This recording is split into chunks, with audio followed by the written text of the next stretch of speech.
Hey guys, this is Seth. Keep it real.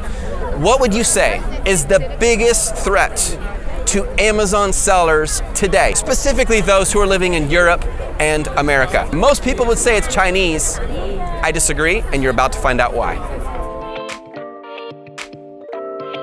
Wall Street Journal just came out with another article ripping on Chinese Amazon sellers. And it's so interesting because people are up in arms. What do you do? What is right? What is wrong? And I'm going to explain to you some of the juicy things that they share. So number one, they said a lot of the products that are being produced on Amazon, they're going to Amazon, looking at them, the ones that Westerners are producing, taking those, creating duplicates of them, and then promoting those on Amazon at a lower price.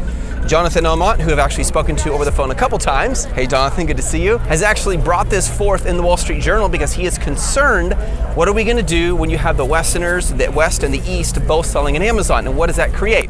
So we decided to come to China to talk about that. We decided we're going to figure this out, and we're actually going to talk to the Chinese Amazon sellers and ask the question, what is happening, and what is good and what is bad? And my take on this is very simple. Instead of looking at them as the enemy, why not leverage and learn from them and learn from each other? And what an opportunity that creates. Now let me just give you an example. Wall Street Journal went out and they found 10,800 false or unsafe or non-FDA approved or hijacked products. In other words, we'll just call them bad products on Amazon. Now, this sounds pretty bad, but if you consider the fact that there are 3 billion listings on Amazon, that is just 0.00036% of all the products on Amazon. Put it another way, if you were to buy 277,777 products on Amazon, you would have to buy that many for just one of them to be a bad product using the math and this logic. Now, imagine a car company and they only did a recall after 277,777 cars were sold. They would get an award. So even though the number looks high, in perspective, it really changes your perspective. So the question is, when you find another country selling on the same platform, is it really fair to say that they are the enemy if they're copying your products? Now, I get it. As an Amazon seller, having sold many products and launched many products and designed many products, I get the frustration. You spend all this time and all this money and heart creating something that's unique, something that you love, something that no one else has created before. And then all of a sudden you notice, wait a minute, someone else has that selling on Amazon, and someone else, and I put all this time into it. I get that frustration. But I just want to ask you to take a moment to think about it, what it is from the perspective of being in China. If you launch a product on Amazon, you don't live in the US, you don't live in Europe, so naturally you don't understand the European or Western customer as well. Partly because you are in the East, you are not American or European, therefore how would you understand? And so you decide you're going to do the best that you can, you go online, you see the other products, and you say, aha, that's what's selling, I'm gonna sell the same thing. And why not? I can get it at a better price. I live just a few miles from this factory, I speak Chinese, I negotiate good terms, and I hustle like crazy, and I'm launching 10 new products every single day. I'm gonna be super transparent here. If I grew up here, I would do exactly the same thing. In other words, I'm leveraging what I know. I'm leveraging the price. I can get it at a lower price because I manufactured in China, so why wouldn't I? And if their patents are US based, they can't do anything against me because I'm in China, because every patent and trademark is based on the region in which it was found or developed. If you are selling on Amazon and the only way you're gonna beat your competitors is based on price, you've made a mistake. In fact, that is a perfect recipe for Eastern sellers, Chinese sellers will beat you at it, because your only differentiator is the price. And of course, they're gonna beat you on the price every time. That's why it is so important you understand this word when it comes to building your e-commerce platform on Amazon. B-R-A-N-D, your brand. When you build a brand, people fall in love with the brand because they trust the brand. So every opportunity you get to get your brand in front of the eyes of the people who love your product and see it and buy it, they can't help but identify a good experience with that brand, and they're buying it because of the brand value. Nike decided to divorce Amazon. They are saying goodbye, they are out. Now, a lot of people are concerned this is gonna cause an avalanche of all these people leaving Amazon because it's a big name brand, and the truth is, they really don't need Amazon. What are the advantages? Well, they don't have to pay that 12 to 50% referral fee. It makes sense why Nike's doing this. Additionally, if they sell on Amazon, under the legal agreement, Amazon owns the customer. I don't think Nike is going to be too happy about that with all their brand credibility.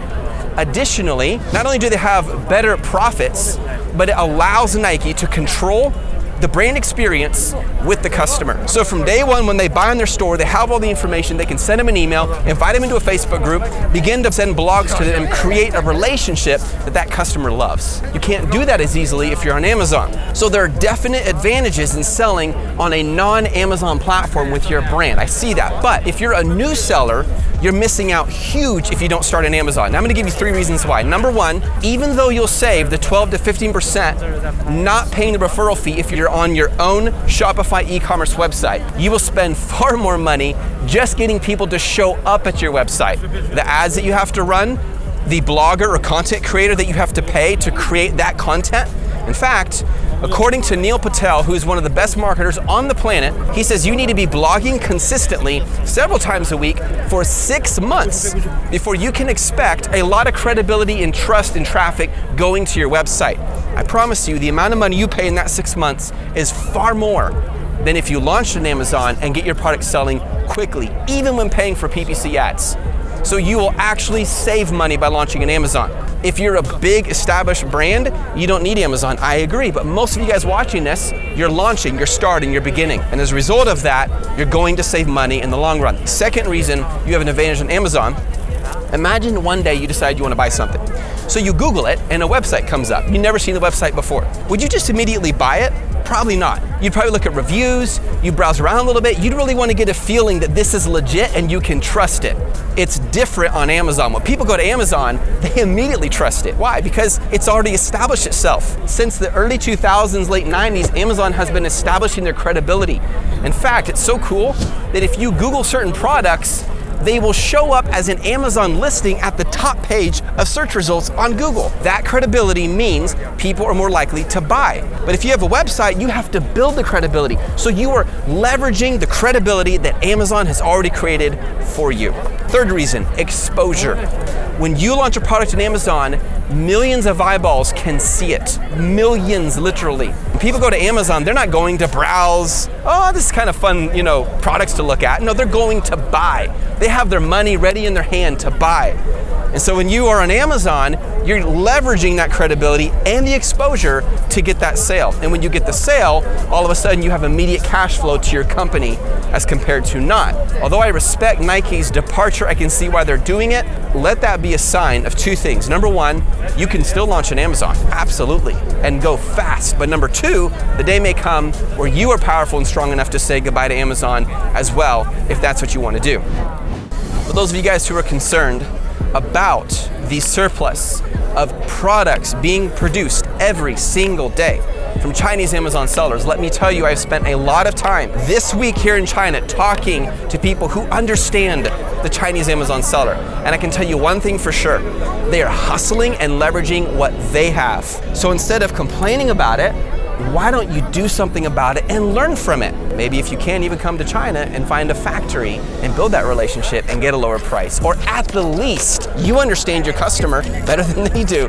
You have this advantage, leverage it. You grew up in America, you grew up in London, you know the customer. If you just think it's about price, you're wrong. People love brands. People are searching for brands on Amazon every single day. This is Seth, Keep It Real, live to you right here in Shanghai, and that's my 10 cents. You guys have an awesome day.